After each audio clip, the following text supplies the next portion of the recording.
Seolah menjadi sesuatu yang melekat dengan ibu kota. Peningkatan jumlah penduduk dan penambahan penggunaan transportasi pribadi yang tidak sepadan dengan kapasitas jalan yang tersedia dianggap menjadi penyebabnya. Rekayasa lalu lintas masih saja belum menampik fakta bahwa Jakarta belum bebas dari kepadatan lalu lintas. Aduh, gini nih, kalau mau pergi ke Jakarta dari kota penyangga seperti Bogor ataupun Depok, nggak bisa kesiangan dikit. Pasti langsung gini pemandangannya, macet. Tapi ini lumayan sih, udah mulai gerak, ya ramai lancar kondisinya. Biasanya bisa lebih stuck kita. Tadi udah macet-macetan di Cibubur, sekarang lagi macet-macetan di Taman Mini. Entah berapa lama lagi waktu yang harus saya habiskan di perjalanan untuk menuju ke kantor. Yuk, nanti kita sama-sama lihat ya, berapa lama sih? Setiap pagi di hari kerja, kepolisian telah berupaya menerapkan sistem kontraflow di jalan tol dan sistem satu arah pada sejumlah ruas jalan.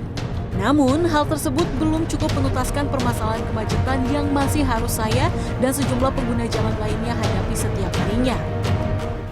Buat menuju ke kantor saya di kawasan Tendean, kita bisa milih nih mau lewat tol Lingkar Dalam atau kita keluar di Cawang. Tapi berdasarkan aplikasi Maps, disarankannya lewat tol dalam kota. Tapi ngelihat Maps ini bagaikan melihat kemeja saya hari ini merah semua. Artinya memang kita harus sabar ya macet-macetan hari ini. Aduh.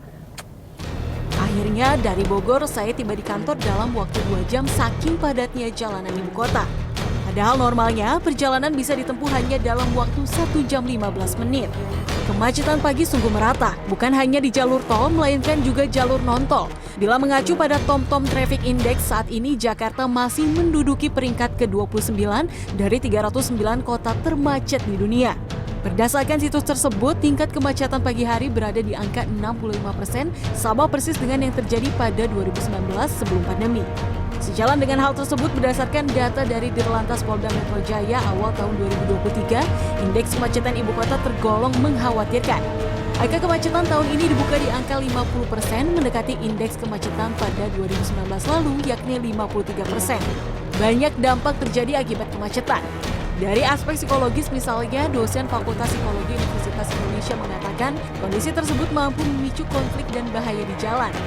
Penyebabnya karena stres akibat terjebak dalam kemacetan dalam waktu yang panjang, tidak atau belum memiliki kesadaran untuk kontrol diri sehingga bisa lebih berperilaku agresif.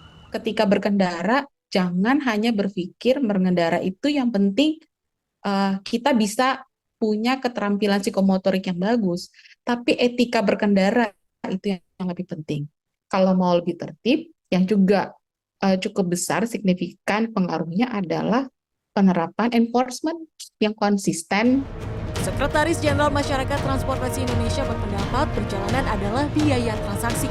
Berdasarkan beberapa riset, kemacetan bisa membuat kerugian ekonomi negara mencapai 70 bahkan 100 triliun rupiah. Akibat lama di jalan dapat mempengaruhi produktivitas dalam bekerja serta kualitas hidup.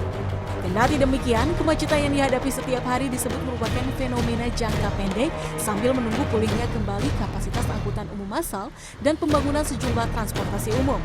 Yang namanya korban kemacetan itu adalah pelaku kemacetan juga. Kan nggak mungkin gimana caranya menjadi korban kemacetan kalau nggak ikut menimbulkan kemacetan bagi orang lain ya. Jadi ya memang kalau nggak mau jadi korban kemacetan ya jangan bikin macet, artinya ya naik angkutan umum. Poin yang ingin saya sampaikan adalah kita sudah di jalan yang benar lah. Kita membangun kapasitas angkutan umum massal kita, dan di masa sebelum semua kapasitas itu lengkap gitu ya. Dalam hal ini LRT masih dalam proses commissioning, pembangunan juga belum selesai. Halte-halte busway juga masih belum dalam kapasitas sedia kala sebelum pandemi. Saya kira pada satu saat nanti akan jauh lebih baik. Dalam kegiatan kampanye Jalan Hijau 2023, Badan Pengelola Transportasi Jabodetabek mengklaim pihaknya terus melakukan evaluasi agar para pengguna jalan bisa terlayani dengan baik dari segi kapasitas angkutan, kualitas, waktu, serta biaya. Melihat kapasitas jalan tidak dapat ditingkatkan, maka pengalihan angkutan pribadi ke angkutan umum menjadi salah satu solusi yang ditawarkan. Tidak hanya angkutan umum, tentu kemudahan terhadap angkutan umum juga harus diciptakan. Ini kemacetan di Jakarta sehebat apapun menciptakan sistem transport dengan baik, tanpa didukung oleh sistem transportasi yang baik di sekitarnya, kemacetan tetap akan terjadi. Badan Pusat Statistik mencatat dalam 5 tahun terakhir, cakupan transportasi umum di Jakarta yang diklaim bisa membantu mengurai dan mengurangi kemacetan sudah meningkat dari 42 menjadi 82%. Namun tentu pembangunan dan pemenahan yang terus berjalan mesti sejalan dengan kesadaran bahwa jalan raya adalah sistem. Sehingga semua memiliki hak dan kewajiban yang sama. Larissa Aradia, Fajar Bolivia, Jakarta.